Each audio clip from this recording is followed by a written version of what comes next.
I was beat and disowned after being accused of having a girlfriend. Now that I am marrying a man, they want to reconnect. My husband, 28M, and I, 27F, are set to be married in January. On his side, his entire family is invited, while on mine, only my maternal aunt and her husband are attending. When my parents and the rest of my family discovered this, they made a big fuss and treated me horribly. However, I believe I am justified in not wanting them there on my special day. For some context, I was the first daughter, granddaughter, and niece of the family. I was everyone's special darling, that is, until the arrival of my siblings. When I turned 8, my little sister was born, and my grandparents, as well as my mother, stopped treating me like their child. The favoritism for my younger sister was extremely blatant.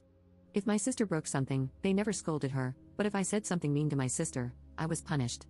One time, she even broke my glasses, but I was the one who got punished for it. As for my father, he was present for a while, but then just disappeared. He was consistent with sending money, but never with calls or visits. When I turned 11, I was actually closer to my maternal aunt, who lived miles away from me, than the family members I was forced to live with.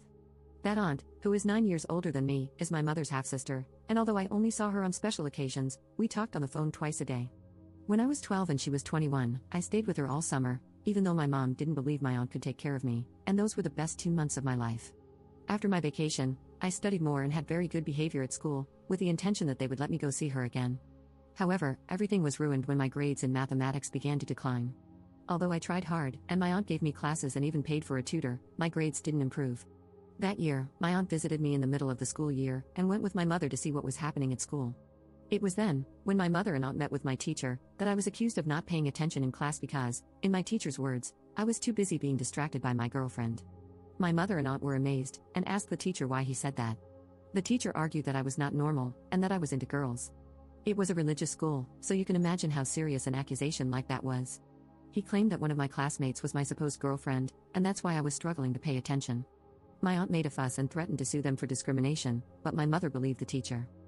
When we got home, my mother beat me up and exposed me in front of the entire family, even though I was not romantically interested in other women, and that supposed girlfriend was just a normal friend of mine.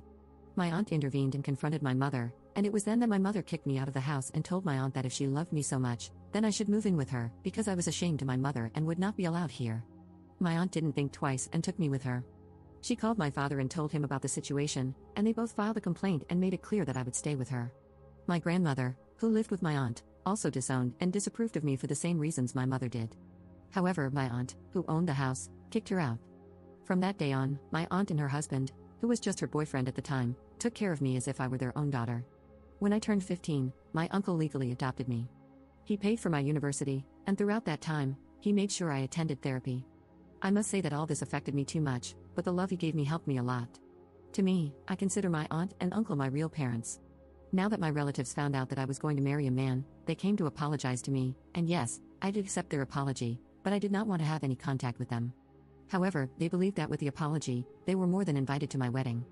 2 weeks ago, my mother and grandmother came to my dress fitting without an invitation. I was totally outraged. They had not been invited, so I kicked them out, and in return they started insulting me and my husband. I told them that I didn't want them in my life, that I only excused them for mental health reasons, but they were nothing to me anymore. Despite all that, 3 days ago, one of my dad's cousins called me asking about the dress code and if children were accepted. I told her that she, like all the other members of that family, were not invited. She was outraged, and a few minutes later, my biological father called me asking who would walk me down the aisle. I said that my uncle would do it, and he started swearing at me in 1,000 ways, so I simply cut off the call. Now, am I really that bad? My aunt tells me that if I don't want those people at my wedding, she supports me, but my mother-in-law says that family is family, no matter what has happened. Update 1. It's been almost a month since my post, and I wanted to update you on some things that have happened. I told my mother-in-law everything that my family did to me in the past. At first, she seemed understanding, but then my partner discovered that she was still communicating with my biological parents, and decided to cut ties with his mother.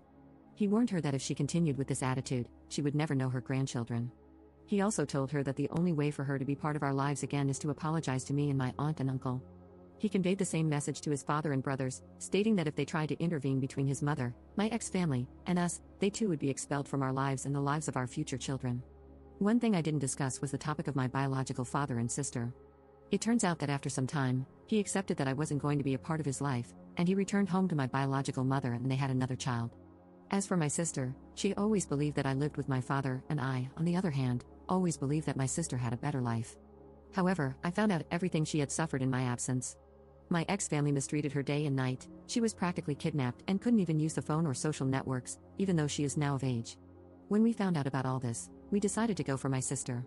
I must say that it was not the best way, but we followed her until we found her university. There, we approached her and asked her to accompany us. She was very happy to see us and agreed to come with us. Together, we unburdened ourselves about everything. We apologized and told each other everything, realizing that we were both victims of our parents. Now, my uncle is fighting for custody of my little brother. With my sister's testimony and mine, we hope to achieve it. We are also taking my sister to therapy to help her with all the trauma. Because of my wedding, we decided to move everything forward and have a small ceremony. We didn't tell anyone, so we had no surprise visitors, and it went well. Thank you all for your advice and support.